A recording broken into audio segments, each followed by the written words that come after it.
The Women's Fund for Scotland is Scotland's only dedicated fund for women and girls. I'm Susan Morrison, and this is our podcast where we talk to inspiring women improving the lives of those women and girls today. In this episode, Maree tells us about Amma and the volunteers who make sure that some women don't give birth alone. Amma. Now, am I saying that correctly? Yep, that's right, Amma. Yeah. That is such a beautiful word because it seems to be almost universally, and also the root of the word for mama, for mother, which is what your wonderful charity does. Yeah, that's right. And I think in some other languages it has almost like grandmother meanings and connotations as well, which works equally well for us. Because sometimes I think that's the kind of, mothers and grandmothers are sometimes the roles that our companions have, in some sense with the clients that we support. So it's a lovely word. Because what you do is crucial to mums to be, isn't it? I mean, you mentioned that word companionship because that's basically at the core of what Amma does, isn't it, Maree? Yes, absolutely. Yeah, I mean, that's really the one-to-one companionship component of our work is really what we were set up to do, and it's right there in our name. So we were established 4 years ago now. So in 2019, the organisation was really inspired by a project that was run by the British Red Cross, and one of our co-founders, she was involved in running that project. And they worked with lots of asylum-seeking women, and many of those were facing pregnancy, birth, and postnatal period completely alone and with no partner, and often with no community, often with no people around them in the city. So the project of the British Red Cross was about matching up existing doulas or professional birth advocates and companions with women who were alone and needing that kind of support. But quite quickly, it became clear that this could become an organisation in itself. So Sarah, our co-founder, took that leap of faith in 2019 and set up Amma as an organisation. So we now have perinatal staff. So we've got 4 staff who are specialised in providing birth support, but we also continue doing what we've done right from the start, which is to train volunteers. They go through our training programme. They now go through a kind of shadowing process with some of our experienced perinatal staff before they're ultimately signed off to work as volunteer companions with our clients. So they'll be providing that one-to-one support. Most of our clients will require, a birth companion, so someone to actually be there and present at the birth, because they don't have anyone else who can do that other than obviously medical staff and midwives. I can't imagine anything more terrifying than being an expectant mother in a country that you don't speak the language in and you don't have anyone there.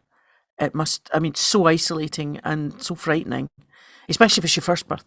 So can I just ask you, so what did the funding from the Women's Fund for Scotland, what did it allow you to do? So we called it Amma Growth, and it's a gardening project, essentially. So it was using some of the existing expertise that we have in the staff and volunteer team. We bring groups of women, groups of mothers together to offer peer support to each other, but to also access other opportunities and training and events through that particular programme. We had really good attendance at that group. We had mums coming on a weekly basis and bringing their children and being able to access, being able to garden. And I think for so many people, that's not, people living in flats or, not having the means or the facilities to garden themselves, but just, even for people who weren't particularly experienced or skilled or had gardening skills, being able to be outdoors and allow their children to play and learn as they went in a really kind of relaxed and friendly way.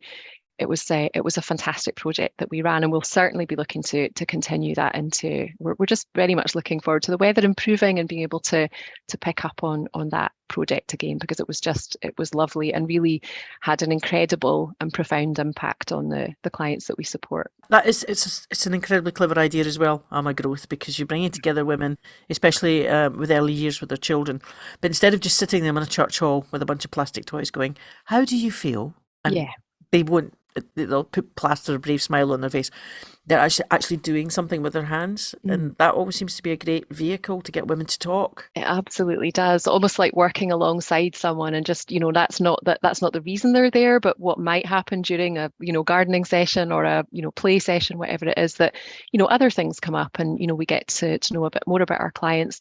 One of a really important part of our work, and this is in both our one-to-one companionship, but also the peer support, is making connections and referrals with other organisations. So often that will happen through the Amma family peer support program and including the gardening project, where people will end up talking about a particular need that they have or something that's happened, and we then have a bit more insight and can then make the right referrals for them to different organisations and make sure that the support that people get is really joined up and that we're working with partner organisations and making sure that everything that they need is around them. You're obviously dealing with women at a very intense time in their life, but Yeah. how do they get referred to you, or how do they find you? How do you find them? The majority will be referred to us. An increasing number are coming through self-referrals and referrals from former clients, which is really nice to see. It's nice to see that there's that word of mouth element as well. But the majority come from referral partners. And actually, I think about a third to almost a half of our referrals come in directly from maternity services. So they're made by midwives themselves. There are a number of other third sector organisations that will refer into us. So I think the Scottish Refugee Council and the British Red Cross are among the top referrers, but then I think there's around about 30 or so different referral pathways that we currently have. We've just run the data on this recently for the year just past, and we will accept referrals from lots of different organisations and indeed individuals. It must be so satisfying though to be able to help, especially if it's a young woman and with very limited English, in fact none, and far from home, and then it must be so satisfying to help her and then move her on. I mean, to the point where she's empowered herself to be able to start her life with herself and her baby. Wow. It is, yeah. It is. It's extremely motivating and satisfying, and I think that is what makes all of us tick, really, all of the staff and volunteers that are involved with Amma. It can also be really frustrating for exactly those reasons, because although we are able to make referrals to different services, so often the systems that we're working within are really, really challenging, particularly the asylum process. It's a system that's really geared around creating an inhospitable environment. So it's not always easy to work within that. And it's something that we're really aware of actually in terms of even the impact that will have on staff and volunteers, because it can be incredibly frustrating and upsetting, trying to work within these systems and really help people to be aware of their rights. Very often there are rights issues here that people aren't either not aware of. An example of that is if anyone is having NHS care, there should be interpreter provision if it's required.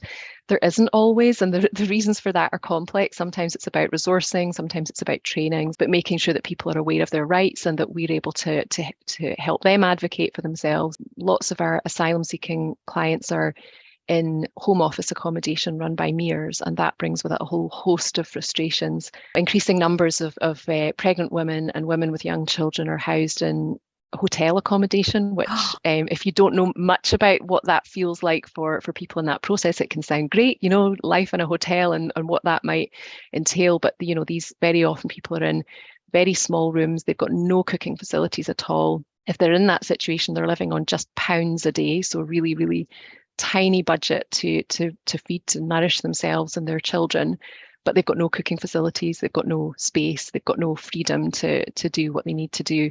Very often children, young children won't have space to move about, to crawl in these rooms and issues. And so often the clients that we support in that situation, they're dealing with really complex trauma and they've managed to get out of really difficult situations. So about a third of the client group that we support are survivors of trafficking.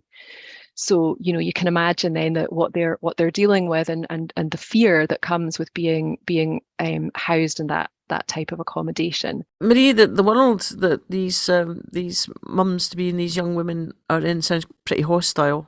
Are things going to get better for them? I really wish I could give you a positive answer on that. There's a really important thing happening at the moment in the UK, and for us, we're all over it, and it's had surprisingly little news coverage. It's something that I think that we could all do with being a little bit more aware of. So there's the Conservative government's illegal migration bill that's currently it's made its way already through the House of Commons, and it's currently now sitting with the Lords. So really what the bill is about is making sure that anyone who enters the UK through so-called irregular routes, and really that is everyone who enters the UK as an asylum seeker or refugee. This will remove any kind of support that exists around. So for example, if someone's trafficked into the country, that will be seen as an irregular route, and there'll be no protection then for them in terms of being of detention or deportation. And really concerningly for us, there's so much going on in this bill that is extremely frightening, really, for anyone that's working with asylum seeking people. But for us in particular, there will also be protections removed for pregnant women and children against detention and deportation, which for us is just truly terrifying. So we don't quite know. It's very complex, and we don't quite know what this will look like in practice. So the government are saying one thing, but I think that anyone that's involved on the inside knows that the structures don't exist. There are no structures in place to do any kind of mass deportation or mass detention of the people who will be affected by this. So we think that might leave a lot of people in limbo. Potentially, we may end up supporting people in detention centres, etc. So it's really concerning for us, and I guess it will be something that we'll all become a little bit more aware of, I think, in the coming weeks. And the mere idea of politicians removing protection from pregnant women and children, how inhumane must you be? It really is, isn't it? It's breathtaking, actually, this bill. The idea is that this will stop people coming in boats and will stop trafficking. And I think that anyone that works in this area would say that it will increase that. People will have no other means. People don't come to the country because they know about government policy. They come to the country because they're seeking sanctuary. Very often they don't know anything about the country that they're entering. So I don't think it will go in any way to address what the government want it to address. And what we hear is that it will be much more likely that people will find it more difficult to get out of trafficking situations, for example, because there won't be the supports there to help that to happen. Does it help having the Women's Fund for Scotland on your side, as it were? It does, and I think for us, the Women's Fund are all too aware of this, but there are, women are more than half of the population, and there is a surprisingly few funds that are really geared at supporting the particular disadvantages and experiences that women are facing, which is really, when you drill that down, it's surprising, and it's fairly shocking. And society is really geared up to it's really geared around the needs of men very often. It's beginning to change, of course, but it's really, our cities are geared around the needs of middle class white men who work in city centres, and that's how cities are designed. And we, whether we're a women's organisation with lots of women working, we are also a product of the society that we exist in. And I think that it's really important for third sector organisations to be really aware of that this isn't about, women aren't some niche group with a sort of niche set of needs. So we are more than half the population and have so much in common, I think, in terms of the life experiences, life stages, etc. And I think that organisations and funders alike, I think it's really positive to recognise that and look at what can be done to actually address some of the barriers that women are facing and some of the particular challenges. For us, it's a really positive thing that the likes of the Women's Fund exists, because it's that recognition that these aren't niche issues. These are addressing the challenges for women is really a huge deal for society in general. And I think that it's good to know that there are, that we feel like we've got people on our side in that way. But it's not just money, of course, because the Women's Fund for Scotland provides support and networking.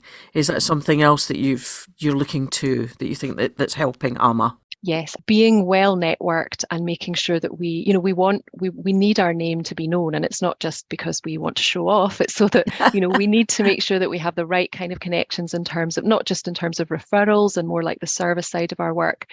But if we are to be sustainable as an organisation, we know that we can't just rely on grant funding alone. We know that we need to get our name out there, and we need to appeal to a broader range of grant funders, and we need to appeal to donors and hopefully in the future major donors and corporate supporters. And we have lots of ideas. We've got no shortage of ideas and creativity at Amma, but we also want to we've done a lot of work around this already, but we know that there's real potential for us in developing more of a kind of enterprising arm, so that we will begin to be able to generate some of our own income, which will of course be unrestricted, and will really help to, I don't think it will ever replace grant funding for us, because we're going to end up being too, we've grown very quickly. We need a lot of money each year just to keep things running as they are.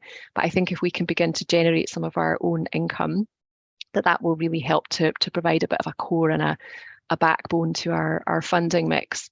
Maree, many years ago when I gave birth to my son, and I was in the maternity wards making trouble, because that's what I do. And there was a young woman, there was a very, very young woman in the bed opposite. In fact, I don't think she was even out of her teens. And she'd had a baby girl, and she didn't speak a word of English. And she cried constantly, and the staff didn't know why, and she couldn't tell them. And one day, or just the same day that I was being sent home, I think I was actually getting thrown out. A man came, much older than her, spoke to her quite brutally, and took her away. And I don't know what happened to her. And that little girl has kind of haunted me ever since.